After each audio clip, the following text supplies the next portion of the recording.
Hello student, I am Sarita and you are watching Sarita Biology classes. Student, today we will discuss about experimental proof for semi-conservative replication.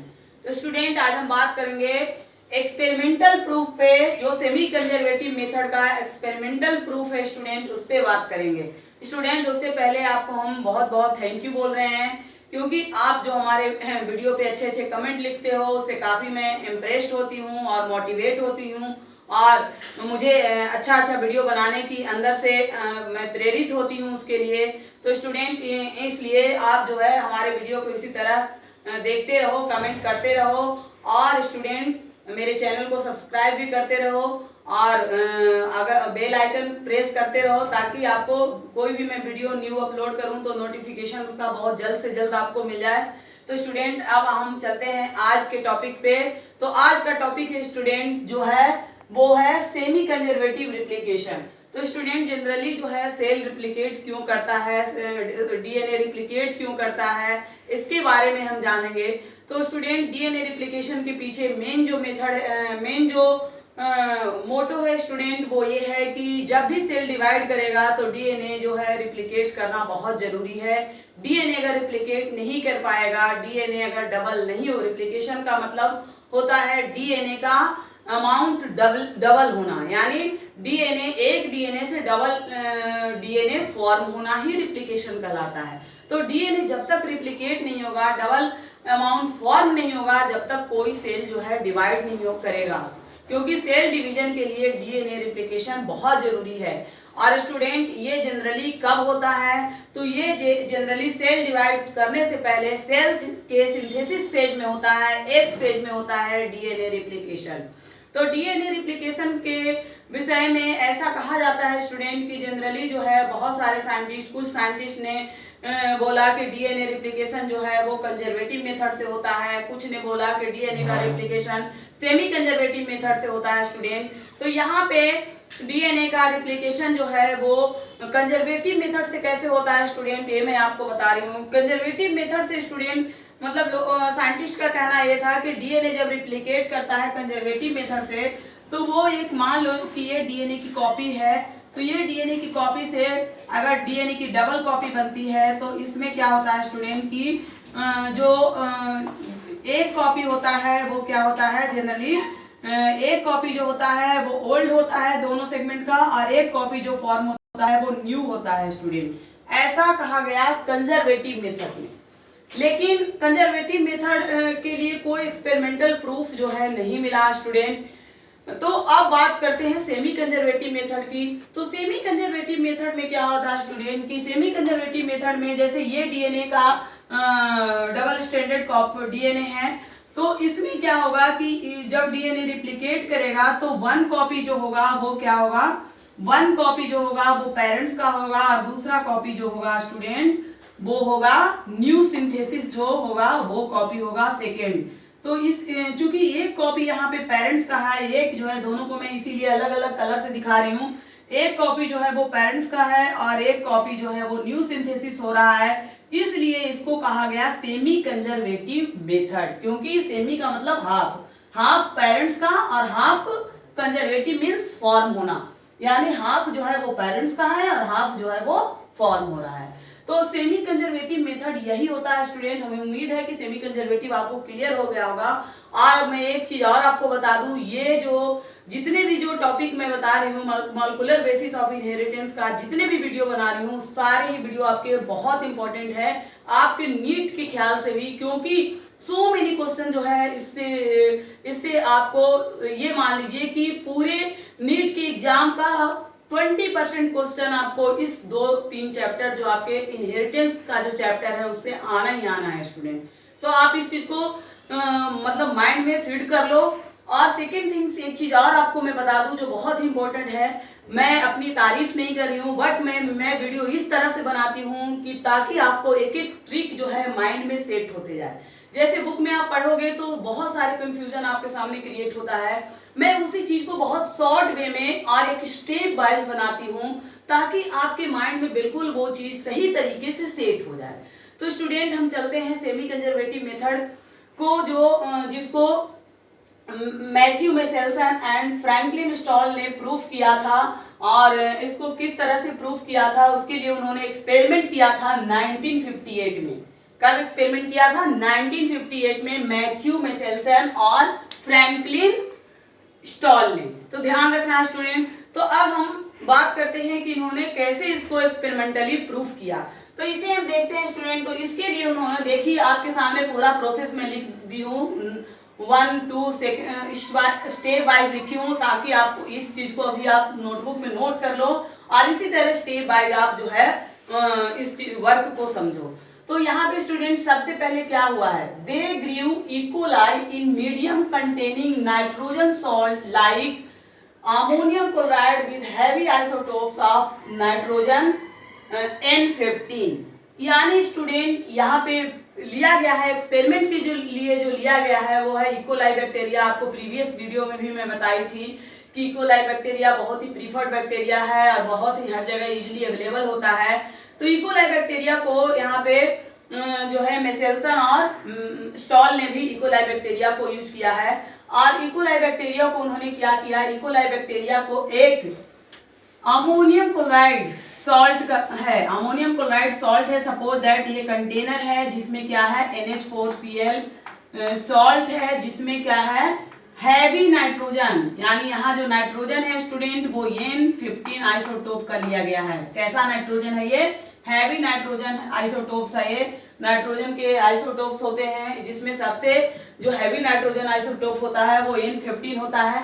तो N15 isotopes के nitrogen का salt लिया गया। अब इसमें क्या हुआ स्टूडेंट, इकोलाई को ट्रांसफर किया गया। क्या किया गया? इकोलाई को ट्रांसफर किया गया। किस लिए? कल्चरिंग करवाया गया एक तरह से। इस सॉल्यूशन के अंदर, ये सॉल्यूशन है तो इसके अंदर इकोलाई को कल्चरिंग करवाया जा रहा है। अब इकोलाई का जब कल्चरिंग हुआ स्टूडेंट तो 1 से 2 यानी उसके जब डीएनए को देखा गया, यानी 2 जब इकोलाई बना तो इस तरह से ये जान लीजिए कि ये उसके डीएनए है। अब इसके डीएनए को किस तरह से सेपरेट किया गया यहाँ पे, तो उसके डीएनए को सेपरेट करने के लिए एक solution, now DNA molecule separated from the normal DNA by centrifugation in caesium chloride. तो यहाँ पे स्टूडेंट क्या हुआ, अब जो है इसकी सेपरेटिंग के लिए, यहाँ पे मैं पहले ही डायग्राम बना चुकी हूँ लेकिन इससे पहले इसका सेपरेटिंग हुआ है और वो एक अलग कंटेनर में सीसियम क्लोराइड लिया गया है और उस सीसियम क्लोराइड में इस जो मल्टीप्लाइड इकोलाई जो यहाँ पे मल्टीप्लाई हुआ था उसको वहां पे डाला गया। जब वहां पे सीसियम क्लोराइड में डाला गया स्टूडेंट, सीसियम क्लोराइड एक तरह का सॉल्यूशन है जो ग्रेडियंट का काम करता है, ग्रेडियंट सॉल्यूशन है। ग्रेडियंट सॉल्यूशन का मतलब क्या हुआ स्टूडेंट, जैसे ये जो है वो डेंसिटी के आधार पे किसी भी सॉल्यूशन को सेपरेट करता है। जैसे मान लीजिए स्टूडेंट की कोई चीज को हमें सेपरेट करवाना है, हम क्या करेंगे, वाटर के अंदर स्टोन डालेंगे तो स्टोन क्या होगा, वाटर के अंदर डूब जाएगा। तो इससे क्या क्लियर होगा कि जो स्टोन की डेंसिटी है वो वाटर से ज्यादा है, तभी वो डूब गया उसमें। अगर हम उसी वाटर के ऊपर कोई कागज का टुकड़ा डालेंगे तो कागज का टुकड़ा क्या होता है, उसके ऊपर फ्लोट करता है। तो इससे क्या क्लियर होता है कि कागज का जो पेपर का जो टुकड़ा है उसकी डेंसिटी कम है वाटर से, तभी वो वाटर के ऊपर फ्लोट कर रहा है। तो इससे ये क्लियर हो रहा है स्टूडेंट कि यहाँ पे जब हम इस इकोलाई को यहाँ पे जब डाला गया सीसियम क्लोराइड में तो इकोलाई जो है बिल्कुल वहां पे सेपरेट हो गया। और इस तरह से जब सेपरेट हुआ स्टूडेंट तो उसमें जो नाइट्रोजन पाया गया, नाइट्रोजन आइसोटोप पाया गया वो N15 पाया गया। दोनों में ही क्या हुआ, N15 देखा गया स्टूडेंट। तो अब ये जो N15 देखा गया, अब नेक्स्ट स्टेप में क्या हुआ, now transfer the cells with heavy nitrogen into medium containing normal nitrogen salt. अब क्या हुआ स्टूडेंट, ये जो मिला हैवी नाइट्रोजन वाले जो डीएनए मिला उसको फिर से डाला गया, किसमें, फिर से NH4Cl के सॉल्यूशन में दोबारा डाला जा रहा है स्टूडेंट। अब दोबारा जो डाला जा रहा है मैं यहीं पे रेज करके लिख देती हूँ, वो उसमें जो नाइट्रोजन है वो नॉर्मल नाइट्रोजन है यानी N14 है स्टूडेंट। तो यहाँ पे अब N14 नॉर्मल नाइट्रोजन आइसोटोप है, उसमें फिर से इसको डाला गया। अब इसको जब डाला गया तो फिर से ये इकोलाई मल्टीप्लाई किया, वहां पे मल्टीप्लाई किया, फिर से वहां से निकाला गया, फिर इसको क्या हुआ, फिर से इसका सेपरेशन हुआ। फिर से सेपरेशन के लिए क्या लिया गया, सीसियम क्लोराइड। दोबारा रिपीट हो रहा है स्टूडेंट, ध्यान रखना है। हैवी नाइट्रोजन वाले जो डीएनए मिला उसको, उस इकोलाई को फिर से दोबारा डाला गया अमोनियम क्लोराइड सॉल्ट के सॉल्यूशन में, जो है लाइट, यानी जो लाइट नॉर्मल नाइट्रोजन सॉल्यूशन था, यानी नॉर्मल आइसोटोप का नाइट्रोजन था इसमें।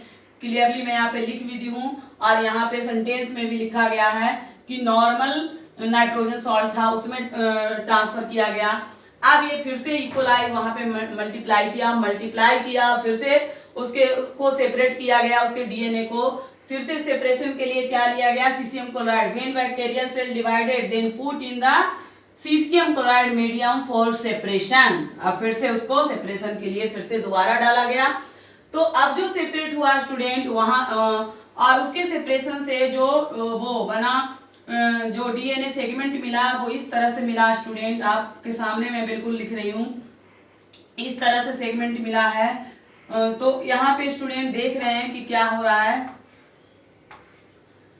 यहाँ पे स्टूडेंट, यहाँ पे जो हमें सेगमेंट मिला है स्टूडेंट वो इस तरह से मिला है। मैं आपको डबल कलर से डायग्राम बना रही हूँ। अब यहाँ पे क्या है स्टूडेंट, एक जो है, एक पे क्या है एन नॉर्मल N14 है और दूसरे स्टैंड पे N15 है स्टूडेंट।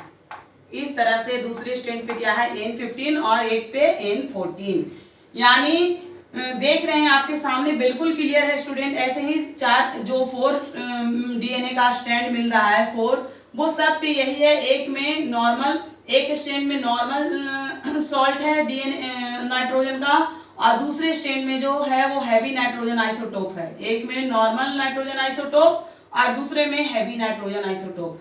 यानी इससे क्या क्लियर हो रहा है स्टूडेंट, आधा आप 1 स्ट्रैंड देख रहे हैं नॉर्मल नाइट्रोजन आइसोटोप्स का है और दूसरा स्ट्रैंड जो देख रहे हैं ओल्ड यानी पेरेंट्स का है ये।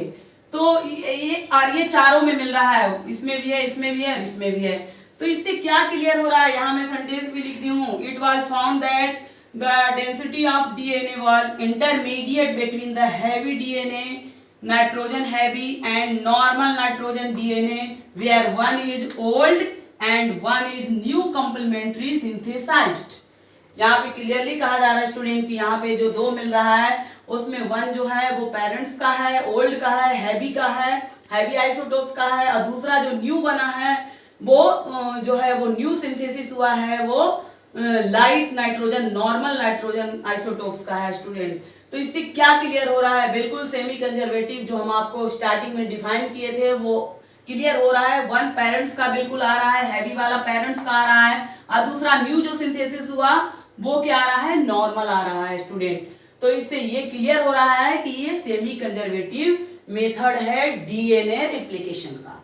तो हमें उम्मीद है स्टूडेंट कि ये डीएनए रिप्लिकेशन का जो सेमी कंजर्वेटिव मेथड था जिसको मेसेल्सन और स्टॉल ने प्रूफ किया था, वो एक्सपेरिमेंटली जो प्रूफ किया था वो प्रूफ अब आपको भी क्लियर हो गया होगा और ये बहुत ही इंपॉर्टेंट है। तो अगर आपको कोई क्वेरीज होगा स्टूडेंट इस वीडियो के रिगार्डिंग तो आप अपनी क्वेरीज को कमेंट बॉक्स में लिखना बिल्कुल मत भूलना। और अगर आपको ये वीडियो अच्छा लगा होगा तो please like my video, subscribe my channel and share with your friends. Thank you student.